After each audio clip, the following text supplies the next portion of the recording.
If you're watching this episode, your spouse has been unfaithful. And I just want to say, I'm so sorry. Discovering that your spouse has been unfaithful is an agonizing thing to go through. Are you the spouse that wants to work on your marriage, but your husband or wife does not want to work on the marriage? We understand the pain, the confusion, the grief, the sorrow, the anger. We understand what all of those emotions are like. That's why in this episode, we're going to give you a 5-step process that you can immediately start using for your healing. And stay tuned to the end. We're going to give you a free gift with 6 additional tips that's not included in this episode. Are you feeling confusion, not knowing who to call, what to do, or what your next step should be? We're going to cover that in this episode as we walk through each and every step. First, I just want to say you are not alone. There are thousands of couples who have walked through betrayal. And I believe that God is calling you to a deeper connection with Him through this. And there's also opportunity for you to have a much better marriage on the other side of betrayal. But right now, it's just important that you just allow the emotions to come. I remember never knowing what to expect with my emotions. Right? And I had to have so much grace for myself during that time because I didn't know what to expect. And I was experiencing emotions I had never experienced before. The way you describe them to me and the way our clients describe them to us when they reach out to us for support is it's like 0 to 100 miles an hour. And there's so much going on. Like, how do you make sense of it? What's your next step? There's fog, confusion, shock, terror, fear of the unknown. And I bet it's loud. Oh, yes. Yes. For if you are the one who has been betrayed, those thoughts are really, and emotions are really loud. And raw. Mm-hmm. And it's really hard being the betrayer watching all of that happen as well. It is. We should probably do another video on that as well. These 5 steps are based on foundational, lasting healing. And each one of them is so crucial in really getting the healing that you're going to need. So number 1 is good self-care. You know, this is something I did not do well. I let my body get so depleted, and it's really important that you think about your well-being during this time. Because the emotions are such a mental, physical, and emotional drain on the body that if you don't take good care of yourself, you will become even more depleted.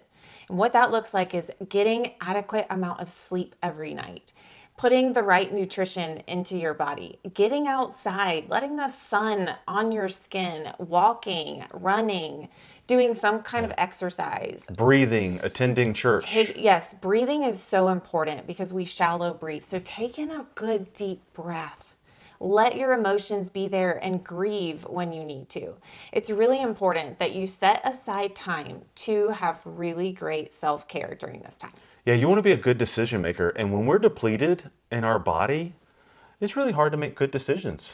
And it takes such a toll on the body. And this is called survival. Yeah. You are in survival. And it's just really important. You are the only one that will take care of you. So take good care of yourself. And number 2 is seeking support. Really getting the people in your corner that love you, that love Jesus and have the best intentions for you, that you can talk to. Maybe it's a trusted friend, a family member, a counselor, a coach, a pastor. Maybe it's another couple. Great. Having a good, godly influence that could lead you in a good direction. There are some people out there that you may want to include that may not have your best intentions in mind. Choose wisely who it is you want to bring into your support group. Number 3 is turn to prayer. You know, prayer was such a valuable tool for me. And I know and believe that God is calling you to a deeper connection with Him just as He did me. And if you really lean into Him and take your requests to Him, ask Him for wisdom, ask Him for discernment, ask Him to heal your heart, heal your marriage, restore your marriage. He wants us to bring the desires of our heart, and He draws so close to the brokenhearted. So really turn to prayer and turn to the Lord during this time. Don't be afraid to cry out. I remember you would scream out to God. I did. You would go in your closet and cry and scream out to God. You would yell at God. Yeah, I was kind of mad at him for a while too, so. He can take it. He's God. He's your Father. He can take Yeah. it. And He wants to hear your heart. He Yeah. wants to come to you. He wants to rescue you. He wants to heal you. He is Yes. for you. You see, what he already knows that you don't, and I didn't at the time, is that there is good available in this if you lean into it. Oh, that's good. And a lot of people don't lean into that and they don't ever see good come out of it. And, God has a good plan for you, whether it's in your marriage or something different. He has a very good plan for you. And if you draw close to him, your heart will begin to align with his heart for you. Number 4 is decision time. We can't pretend to know all the logistics and details and circumstances of your particular relationship and what you're going through, nor would we give you advice on that without having further information from you. So this is just basic. One thing you don't want to do is make immediate rash decisions. That are emotionally based. Yeah, buying a car, selling a house, making big decisions like that, this is not the time to do that. Right. Even though you may feel compelled to do that. Your decisions should be based on you and your family with wisdom and guidance, asking Jesus, asking the Holy Spirit, where do I need to go? What are my next steps? Fill me with wisdom. James 1:5 says, if you ask for wisdom, he will give it generously, and he will. You want that for these decisions that you're going to be making. It's our prayer, our hope, that both of you decide to turn your hearts toward each other, turn your hearts toward God, and work on your marriage. And just knowing when you do that, it's going to be difficult, just like with anything in life. If you want anything that's going to be fruitful and valuable and full of life, it's going to take investment, it's going to take work. You didn't get here overnight. And so it's going to take work and investment to rekindle the relationship and create intimacy in your relationship again. And I would say all of it is so worth it. It's so worth it when you get to the other side because you have a deeper level of intimacy. You have a deeper connection, a deeper love for each other. It's not about trying to get back to the way the marriage was. No, you don't want that. It's about creating a brand new marriage moving forward. That marriage is gone. There is no more of that marriage. Now this is a new start. And so our prayer is that you would do that together. Are you the spouse that wants to work on your marriage, but your husband or wife does not want to work on the marriage? Right. A good bit of our clients fall in that category, and man, it hurts our hearts to hear that, to tough. see that. Having two spouses that are willing to work on this, willing to say, you know what, I am determined to have a better marriage. That's ideal. That is so ideal because God can work with two willing hearts. But I'm just thinking of a good bit of the people that contact us. There's one spouse who is willing, who's ready, who's like wants to work on the marriage. And there's the other spouse who sometimes has that heart of stone that, or they're still in sin. They're still doing things they shouldn't be doing. And that may be you. That may be you that's watching this. And man, my heart just goes out to you. Yes, if It that really is is tough. you, we are so sorry. And we want to share with you that you can still make a difference inside this marriage, whether your spouse is on board or not. Yeah, no matter what happens in this marriage, you still need a healed heart. You still need to be a whole and complete individual. You still have the ability to influence your spouse, not control them. We cannot control our spouses, even though sometimes we think we can. But you can influence them. And I really hope this doesn't happen, but God forbid you do go through a divorce. You still need to be a whole and complete person to heal, to be there for your kids, for your family, and for the next person that God brings into your life. It would still be valuable. Step number 5 is seeking professional guidance. As marriage coaches, we know the importance of having really great guidance. And that was one thing I can say we did really well when we were walking through Betrayal. You immediately were reaching out to people that could point us in the right direction, that landed us in places that were transformational for our marriage. Yeah. And I think it takes being open to being willing to allow someone to point at you in your life Yeah. and take ownership for that.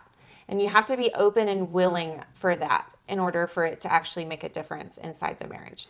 And so we just encourage you, seek out therapists, counselors, coaches who love Jesus and are for marriage. They can offer really valuable support and even customize what it is you need as a couple.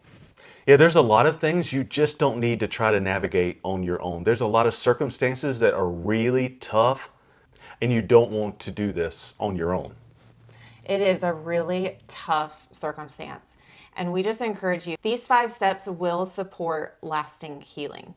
You know, one of the things that I didn't do well was bring people to surround me until I had weathered the storm on my own for probably 4 months.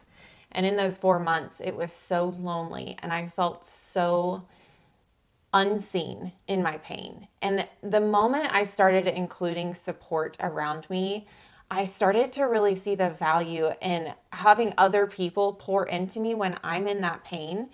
Really made a huge difference in my healing I could see it and in how you. long my healing lasted. I could see it in you. Every time you went and had a coffee date with Yes. somebody or a lunch with somebody that was there to Yes. support you, you would come home, and not that you would be vibrant and happy because, man, it was a tough time and a tough season, but you would come home with more hope, more faith. Yeah. You had this certain approach about you that seemed like it really worked for you. All of these are actually available for you on a free gift that we made specifically for this episode. You can go download a PDF and it has all 5 steps on it, as well as 6 additional tips on there that we didn't mention in today's episode. Yes, I think this is going to be a valuable resource for everyone watching, and another valuable resource. You know, going through our healing journey, we did all kinds of things for our healing. We did. All these different steps, and you don't have to go through all those things. We feel like God gave us a step-by-step process that's easy to follow. Yes. And we've outlined that in this course that we have called Walking Through Betrayal. It is a step-by-step guide that you and your spouse can take, or just one. It doesn't have to be both.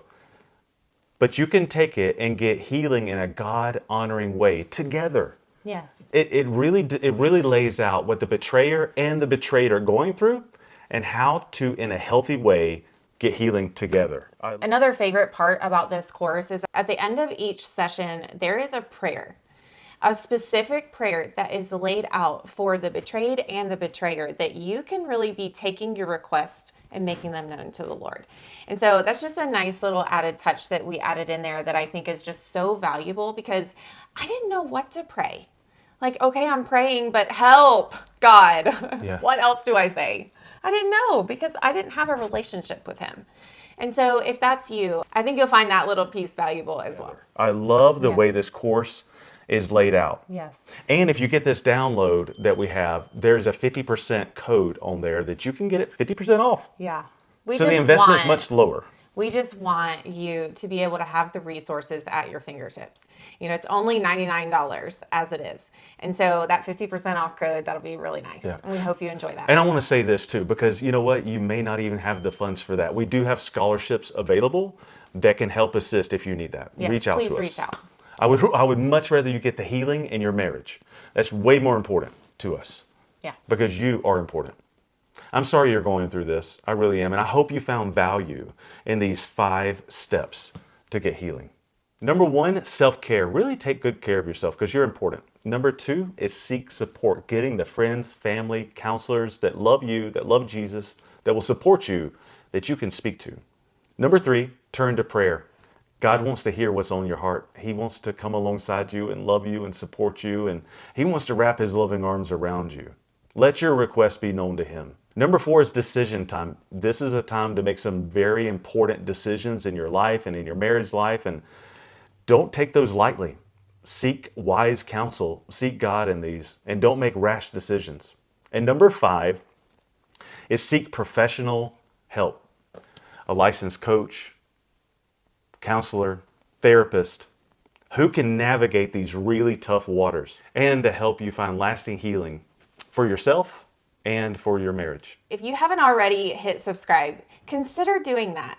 We release weekly episodes that will help you better yourself, your life, and your marriage. And so go ahead and subscribe and join our community. Thanks for joining us today, and we'll see you in next week's episode. Bye. Bye.